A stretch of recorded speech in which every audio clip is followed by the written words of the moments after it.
Hi everyone. I think I have an interesting discussion today for people who are interested in collecting vinyl, collecting records. I don't know what I'm going to call it as I'm shooting this video, but it's going to be something to do with vinyl addiction or vinyl OCD. Okay, and a lot of collectors can identify with this. And I'm sure some of you watching this will be able to say, hey, I know exactly what you're talking about. I go through the same thing myself. I can relate to you. Other people are going to say, I have no idea why you're so obsessed. I think you're crazy. I think you're nuts. Well, then this video is not for you. But by all means, tell me what you think. All right, so let's get started here. You know, collecting vinyl is something that I love to do. I collect physical media. If you look around you, I don't just settle for downloads or streaming or things like that. I know a lot of you don't care about physical media. A lot of you only care about having the music. And if all I cared about was just the music, this wouldn't be a video. Okay. Of course, the music is number one. The music is the most important thing. A lot of people are going to say that. I can already guess. Oh, the music is what it's all about, not about the packaging, not about how it looks when you're holding it in your hands. Good for you. You collect your way, I'll collect my way. Or don't collect at all if you don't want, and I'll collect to my heart's content. Let's just get that out of the way. But it can be annoying, and I've noticed this a lot in recent times, when you buy something and then you see a better copy down the line and you want to upgrade. Let me show you what I mean. Take this copy of the first Pretenders album, for example. I bought this Pretenders album, and what really interested me was that it was a promotional copy, not for sale. And it says here that a certain song on here contains language which may be unsuitable for radio play, as you can read that label there. And I think that's so cool as a collectible. I've enjoyed this album, and I wanted to get it in my collection primarily for the music. If I didn't like the group, if I didn't like the music, I wouldn't buy it. But it's nice to have a pristine copy. A lot of people say, oh, you can't play shrink wrap. I had a guy say that in one of the comments, but he said, you can't play shrink wrap. You can't play hype labels. What's the point? Well, the point is that it's the icing on the cake. As I say, the record, the music is the main thing. I don't see what's wrong with having both. You can have a nice music that you enjoy, but you can also enjoy a nice presentation, a nice packaging. All right, so along those lines, an album like this was only $8. So $8 is not a lot of money.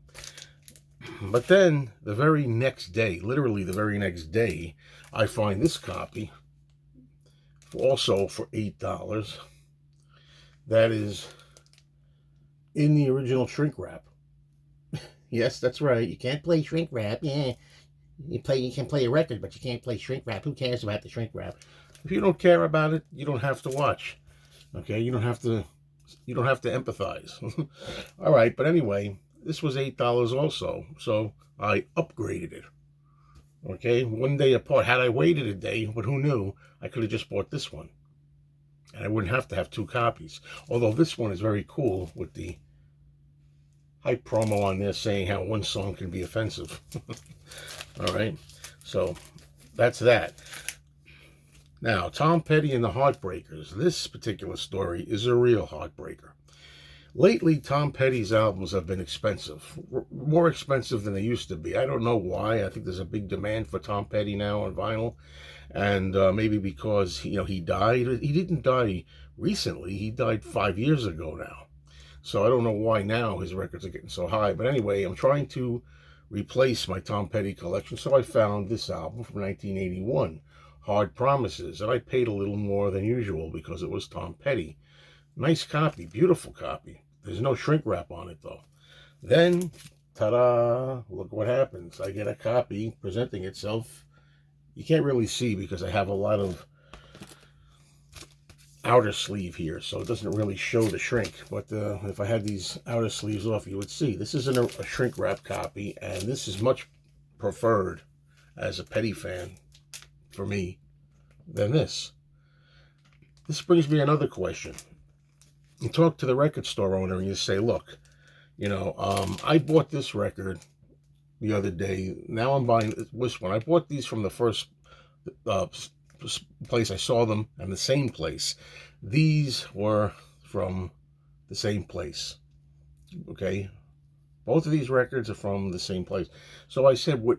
I haven't played this yet. Would it be all right for me to buy this one and then come back to the store and get a full refund for this one?" And the guy's hemming and hawing. "Oh, maybe I'll give you some credit towards purchases or whatnot. You already bought it." I don't understand the problem. It's not like I bought it from somebody else. My thinking in this case is, I bought this from you, then I found a more expensive copy in the shrink, which I also bought from you.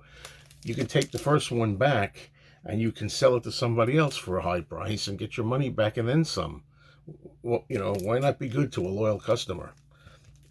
I mean, I don't know. A lot of you dealers out there can ask that question. I don't get it. Personally, I think you should be able to return it and get your full refund, and I'll be happy and you'll be happy, because that's going to sell like a hotcake. That Tom Petty album. Somebody else will buy it. Maybe you can even put it up a little higher in price.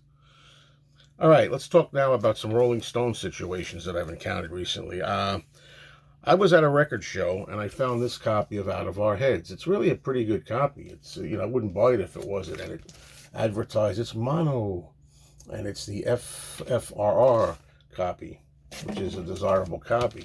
Upon closer inspection of this particular album, you can see this kind of ringware up there, and I like to get things looking as pristine as possible. So a little bit of dirt and damage down there, for people that really are into the music and the presentation. So I picked this up. It wasn't that bad. I think it was like $25 or maybe something like that, I think. But then I actually think I bought 3 copies of this in 1 week, if memory serves.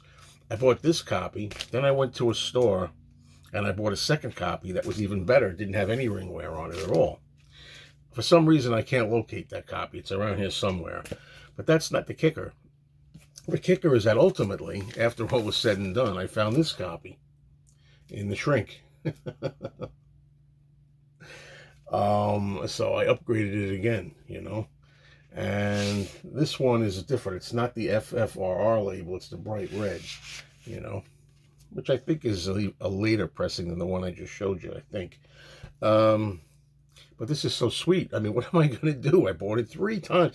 That never happened in the history of me buying records. I never bought 3 copies of the same album, upgrade, in 1 week. Stumbled across them in the same week. That never happened before. So this is insane in a playful way, okay? So there you go. Is that wild or what? Now, there's one other situation. There is a copy of this that's going around that has a hype sticker on it, a white label that says it contains the big hit Satisfaction, or I Can't Get No Satisfaction. If I ever find that one with the label, guess what? Copy number 4. All right. Now, here's another one. Okay, this one here. 12 by 5. Another album by the Stones. As you can see, not in the best of shape. Ringware again. Ringware on the top, kind of scuffy. Looks like the cover's been, handed around a while. On the back, it's got some kind of goop up there. I don't know what that is. Okay? But I wanted to have it, and the copy was on that London FFRR boxed, which is good because I'm thinking that's an early pressing, and that's kind of a desirable pressing. So I got it. But what happened? You guessed it. Same week again. Within the same week, I came across this copy, which is, I'm not going to take this off because it's a resealable flap, but this is much cleaner. No ringware. Much nicer. Both of them mono. I should have mentioned all these Rolling Stones albums I've shown so far are all mono. Right? Okay. And the label is the same. The record label is the exact same. That dark red boxed FFRR as the one I just showed. All right. Let's go to more Stones. Give you another example. Okay, I bought this the other day. Aftermath in the shrink wrap. I bought it in mono because I like to have the albums in mono, So I'm like, oh, this is pretty good. I'm pretty satisfied with this. And it's a boxed London label. Pretty good shape. And okay, so I was pretty satisfied with that. Also, within the same week, what can I tell you? This particular week I'm talking about was a real Rolling Stones week. I find this one, which is an upgrade of sorts. It says here, original true stereo. And from what I hear, the true stereo is pretty desirable on this title. But this is not so bad. I have a mono and I have a stereo. All right, now we're getting to the end of the presentation, don't worry. Next up, and again, the same thing. I got one here that says nice audio. This says with nice audio or something on it. It's Beggar's Banquet. You know, it's a nice copy of it. You know, no shrink wrap. Later on in the week, what do you think? I find it with the shrink wrap. I know a lot of you are thinking, what is with this guy in shrink wrap? I take you back to the beginning of the video, and if you missed it, I'll tell you again. It's not your thing? Fine, if it's not your thing. I like to have great music, great pop, rock, but I also like to have it, the presentation, as close to when you first bought it as possible. I like to have it in the shrink. I like to have hype stickers where applicable. That's what I like. This is the final album I'm going to show you. Again, you guessed it, within the same week or two. I don't know. Got this really nice copy. No, this was something I got weeks before. I got weeks and weeks before. I got this one, Let It Bleed. Very nice copy. Right? Very nice copy. It also has the original poster. This album came with a poster of the Stones. I have the poster in here, which is really cool. Guess what? You want to take a guess? Yeah. Then I find it shrink wrap and hype sticker. This one has a poster also, only this one advertises full color Rolling Stones poster included. What do you think? Now, these are not cheap. These two albums were not cheap. You know what I mean? So now that's what basically the idea of this video, okay? It's about OCD with record collecting. It's about upgrading. That's another thing. Upgrades, OCD, addiction, obsession, passion, whatever you want to call it. So that's the topic. What else can I say on it? I showed you a lot of examples. I'm a person who likes to have the best quality of any album that I can find, and I'm constantly upgrading. Not every album in my collection do I think should be upgraded, you know. Although, having said that, if I look hard enough, I can find actually 2 copies of Vicki Lawrence's album, The Night the Lights Went Out in Georgia. Okay, and I actually upgraded that from a slightly ring-weared copy to a clean one. I just like having a clean presentation. That's my thing. I want it to be clean as possible. I want it to look as nice as possible. And, you know, that's an addition to the music, which comes first. But if I only cared about the music, I could stick with the radio. I could stick with CDs. I could stick with streaming, downloading, uploading, sideways loading, whatever the latest craze is. But what do you think? You know, this is just the way it is of being a passionate collector. And I know a lot of you out there can identify exactly with what I'm talking about. And I know there's some of you out there that will just want to troll and laugh. And go ahead. Remember, though, every time you point a finger at someone, you're pointing 2 fingers at yourself. Leave you with that thought. Have a pleasant day, everybody.